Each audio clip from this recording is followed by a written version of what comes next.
should we develop it just so that we're matching it, and then we've got a whole kind of missile thing another again. arms race. Yeah. So is the issue actually about the intelligence that we could put into or will emerge from our technology? So artificial intelligence or artificial dumbness or whatever you want to call it, is it that an inevitable consequence of, in the end, like in Terminator, the Skynet scenario, the internet becomes sentient, or as somebody said in the new Werner Herzog film, it probably already is, and it's just hiding from us. So the internet knows us, we're here. Is that intelligence a thinking machine along the lines that we can think? Is that inevitable? Is it just going to be an emergent property, or is it something we're going to have to build step by step and then get eventually, if there is such a thing, and philosophers and psychologists and physicists would argue whether there's even such a thing as free will, and we're not going there. That's for another time. You don't want to hear my theory about free will then? No. I think there's if you think about what a robot can do, what sort of intelligence can do now, it can sort of beat the grandmaster at chess and things like that. But currently, they still can't match the dexterity of a 5-year-old, and so we've got a long way to go for robots to actually be much more, not human-like as in appearance, but to be able to think and to act like us. And they can't even act like us now, so the think part, I think, will be quite a long way off. So I think it'll probably come, but and we need to deal with that now. But it's within our control right now, because we are creating these things. They're not creating themselves. Whether or not they do in the future is... Well, they're not creating themselves, and they're not thinking for themselves. Yeah. They're making decisions, but they're making decisions based on how we have coded them, which means their decision is predictable by us. If the robots and the machines, the intelligence that exists today, if you give it a set of parameters, it will do a certain thing, and you know what it will do. The issue with artificial intelligence is you reach a point where you don't know what it will do, because it has this either real or illusion of free will. So you don't know what its reaction is going to be. We spoke about the the 3 laws of robotics. If you read all the, assuming that they can be codified, if you read all of the books with the Susan Calvin stories, how do every one of them starts? Robot kills man. Oh gosh, that's how every story starts. So, and even the concept of a robot psychologist, what's the first thing Asimov did? 3 laws of robotics, let's figure out how it goes wrong. That's what all the stories are about. It's inevitable. Yeah, or you've got the replicant scenario where they develop, emotions, and then they go off and they do what they do. Well, it's because they don't want to die. That's they don't want to die. So that's the issue in 2001, but they also want to protect isn't it? themselves as well. Yeah. So then you've got the problem of the order of the laws of robotics. Any sentient being, why on earth should it accept this first law? I mean, you can hardwire it in or program it as much as you want, but if it becomes sentient, you're going to turn me off. Why should I accept that? Why? That's how Spy turns on the spaceman in 2001, because they're going to turn him off. Yeah, so how can we ensure that doesn't happen? I mean, in terms of that second law, I think one of the crucial things in thinking about programming artificial intelligence, when do we allow that robot to say no, right, to disobey in order? Because you want them to have that ability if they're to be useful in certain ways, but once you allow them to say no, then you have, I'm sorry, Dave, I can't do that. and then they develop their own sense of what's right and what's wrong. But is that inevitable that level of artificial intelligence will be created? Is there a reason why we should create that level of artificial intelligence? I don't know. I mean, if we want robots for doing things that we can't do, is there anything that we can't do that requires the robot to be sentient? Why do we need to develop a sentient robot? Except as a companion, perhaps. But what? I don't know. Can we think of anything that we can't do? Suppose we wanted to have more brain surgeons, and there aren't enough brain surgeons in the world, and we had an expert robotic system that could do brain surgery. But why does a brain surgeon robot require free will? Well, suppose it's told to go and do a certain surgical procedure on someone, and it starts opening up their head, and then it gets to a point where it says, actually, I don't want to proceed here. I have evaluated the risks, and I've decided that they're too high. But that can be deterministic. That doesn't have to be free will. The robot doesn't have to be sentient. You can determine the robot's reaction because you've coded it.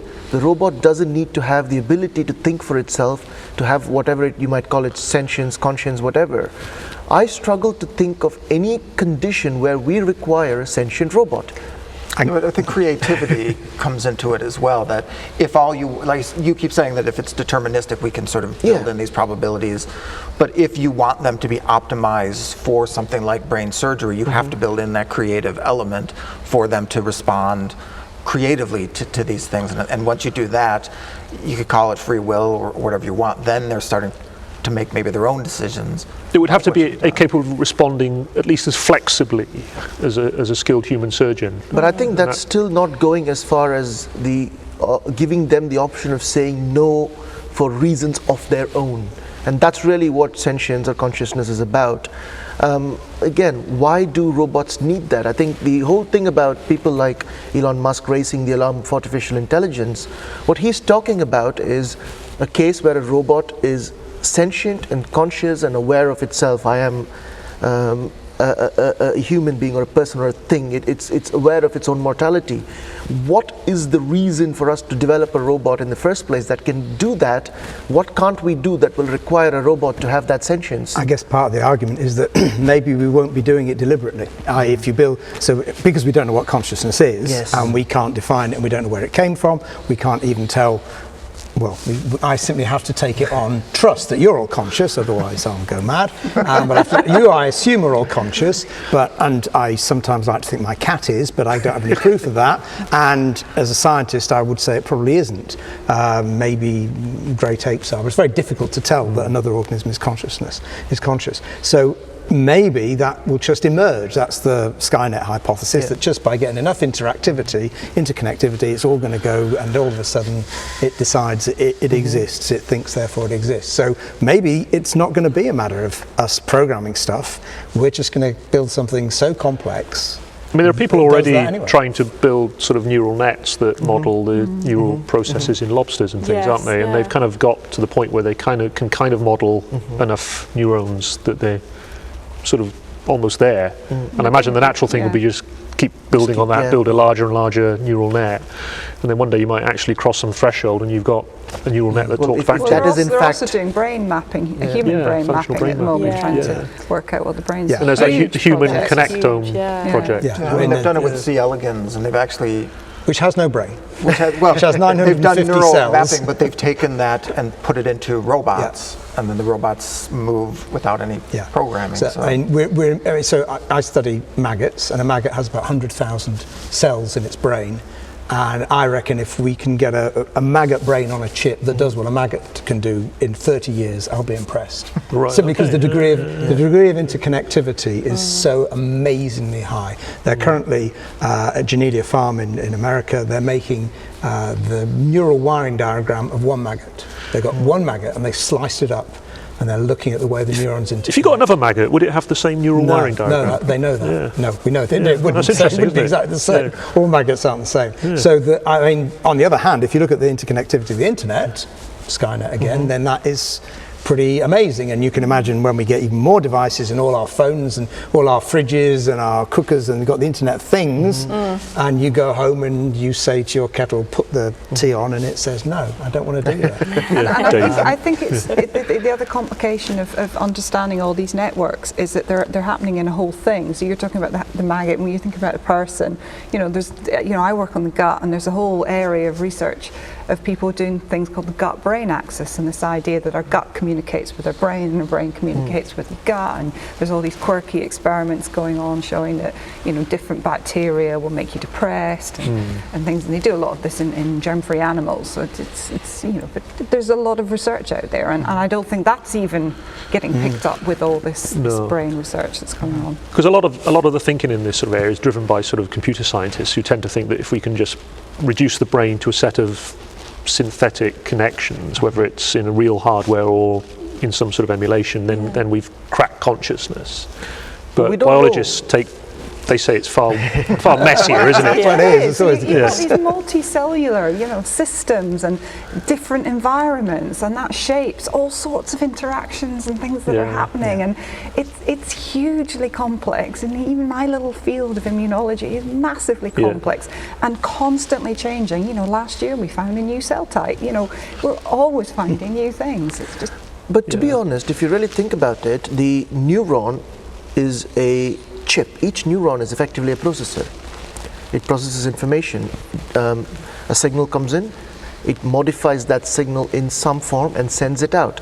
Irrespective of how complex the neuron is, that's all it does.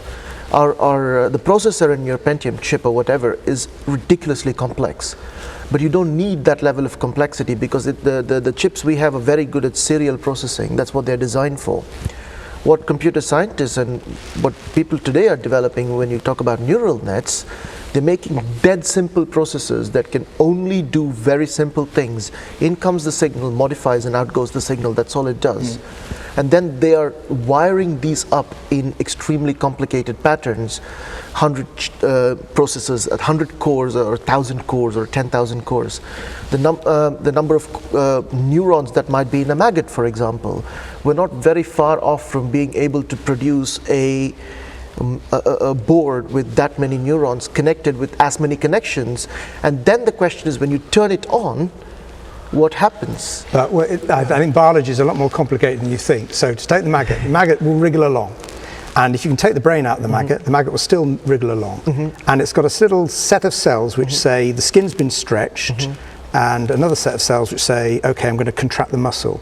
Now that little network, each of those neurons can have up to 99 interactions with other cells, and those interactions aren't just one way, and they're not just one neurotransmitter, they're many neurotransmitters. And the cell isn't a binary, it's not on-off, it's sending an incredibly complicated signal. And that's why we can't do it yet. So in the end we may do it inadvertently, but in terms of designing these things, it's exactly what you said, it's the confidence of the computer scientist being very ignorant of quite how horrendously complicated biologists, and the biologists don't know, they just kind of suspect it. But if you strip all of that away, all of the physical responses, and you're only trying to model the memory and the computational response of the brain, the question of consciousness doesn't depend on how I feel when I pick up a pen. Yeah, but this takes it back. Philosopher would disagree. It is the thing. To take a step back again and think about the notion of ethics and this sort of decision-making process. I mean, when we think about empathy, right? I mean, the ways in which we make those sort of moral decisions based on our ability to be, have empathy. And if we create something that's just without a body, I mean, does empathetic responses depend on us having a body that we can relate to with each other? And so a chip could maybe simulate this, but we wouldn't be able to teach that empathy, let's say. But also empathy depends on your own internal moral code, and you can't assume everybody has quite the same moral code. I mean, I think the attacks in Paris show that, if you're not a Muslim for that particular group of people, then you don't matter. Yeah. So do you want robots programmed that are going to do that, or whose moral code are you going to adopt? I think is a question that we need to address. Yeah. I mean, I think the question I'm getting at as well is, can you actually even encode any sense of empathy if you don't have a physical, literal, biological body that feels pain and knows suffering? Yeah, and I think that's the really difficult part as well. And I think this is why it's a really exciting area for computer scientists and for biologists as well. And they're definitely working together more, because the computer scientists come at it from such a different angle to the biologists, and that's a really good thing.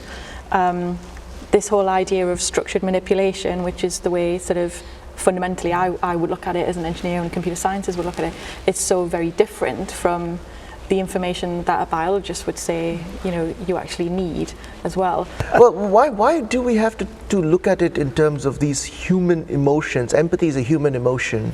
Why does a sentient robot need empathy? Maybe the sentient robot decides in a very Spock-like manner that empathy is superfluous. I wouldn't want to. I mean, I think that's a fair. In a world where the robots don't understand empathy, I think we're in trouble. But I mean, maybe we'll find this happening to us. So we've been talking about new developments of actual artificial sensing.